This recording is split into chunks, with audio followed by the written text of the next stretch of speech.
आप सभी को जय मसीह की। आज हम सीखेंगे आत्मिक संगति के विषय में प्रेरितों के काम 4 अध्याय का 23 से लेकर 31 तक। वे छुटकर अपने साथियों के पास आए और जो कुछ प्रधान याजकों और पुरनियों ने उनसे कहा था उनको सुना दिया। यह सुनकर उन्होंने एक चित्त होकर ऊंचे शब्द से परमेश्वर से कहा, हे स्वामी, तू वही है जिसने स्वर्ग और पृथ्वी और समुद्र और जो कुछ उनमें है बनाया। तूने पवित्र आत्मा के द्वारा अपने सेवक हमारे पिता दाऊद के मुख से कहा, अन्य जातियों ने हुल्लड़ क्यों मचाया और देश देश के लोगों ने क्यों व्यर्थ बातें सोची। प्रभु और उसके मसीह के विरोध में पृथ्वी के राजा खड़े हुए और हाकिम एक साथ इकट्ठे हो गए, क्योंकि सचमुच तेरे सेवक यीशु के विरोध में जिसका तूने अभिषेक किया, हेरोदेश और पुन्तियुस पिलातुस भी अन्य जातियों और इस्राएलियों के साथ इस नगर में इकट्ठे हुए कि जो कुछ पहले से तेरी सामर्थ्य और मति से ठहराया था वही करे। अब हे प्रभु, उनकी धमकियों को देख और अपने दासों को यह वरदान दे कि तेरा वचन बड़े हियाव से सुनाए। चंगा करने के लिए तू अपना हाथ बढ़ा कि चिन्ह और अद्भुत काम तेरे पवित्र सेवक यीशु के नाम से किए जाएं। जब वे प्रार्थना कर चुके तो वह स्थान जहां वे इकट्ठे थे हिल गया और वे सब पवित्र आत्मा से परिपूर्ण हो गए और परमेश्वर का वचन हियाव से सुनाते रहे। यहाँ पर हम सीखेंगे सबसे पहला, वहां पर जो लोग थे, जो विश्वासी थे, उन्होंने अपनी समस्या को एक दूसरे को बताया। हमारे जीवन में भी जब भी समस्याएं आती है, हम लोगों को एक दूसरे को बताना चाहिए। उन लोगों को जो आत्मिक है, जो प्रार्थना योद्धा है, प्रार्थना करने वाले हैं, और उन्हें बता करके हियाव बांधकर प्रार्थना करनी चाहिए। दूसरी बात, एक चित्त होकर प्रार्थना करने लगे। वो लोग सब एक दूसरे को बता करके एक चित्त होकर के वे प्रार्थना करने लगे। वे एक दूसरे के साथ मिल करके प्रार्थना करने लगे। हमें भी एक दूसरे के साथ मिल करके प्रार्थना करना चाहिए। तीसरी बात, जानते थे कि प्रभु कौन है। वो जानते थे कि प्रभु कौन है।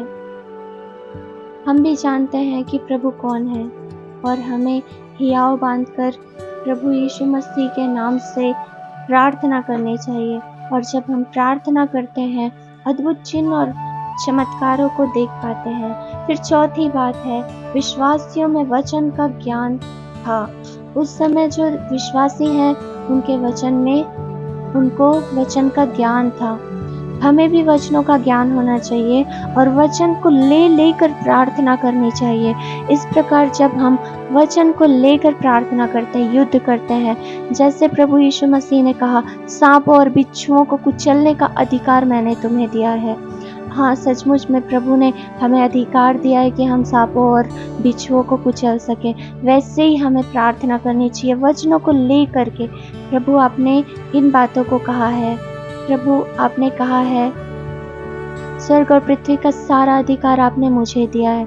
इस प्रकार आप अधिकार को लेकर के शैतान को आप डांट सकते हैं और आज्ञा दे सकते हैं कि वो बाहर निकले और आपके जीवन में वो बातें पूरी होंगी।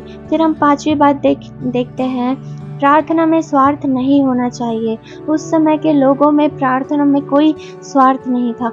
सब अपने लिए नहीं, परंतु वो दूसरों के लिए मांगते थे, दूसरों के लिए मांगते थे। वैसे ही परमेश्वर पिता का वचन हमें कहता है कि हमें दूसरों के लिए मांगना, खुद के लिए भी मांगना, अपने जीवन के लिए, अपनी कलीसिया के लिए और भाई बहनों के लिए, पड़ोसियों के लिए और पूरी दुनिया के लिए भी हमको प्रार्थना करनी है। केवल अपने लिए नहीं, दूसरों के लिए भी सोचना है। स्वार्थी जीवन हमें नहीं जीना है।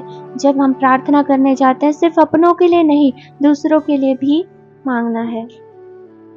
आप इसे पढ़ सकते हैं प्रेरितों के काम 4:29 में।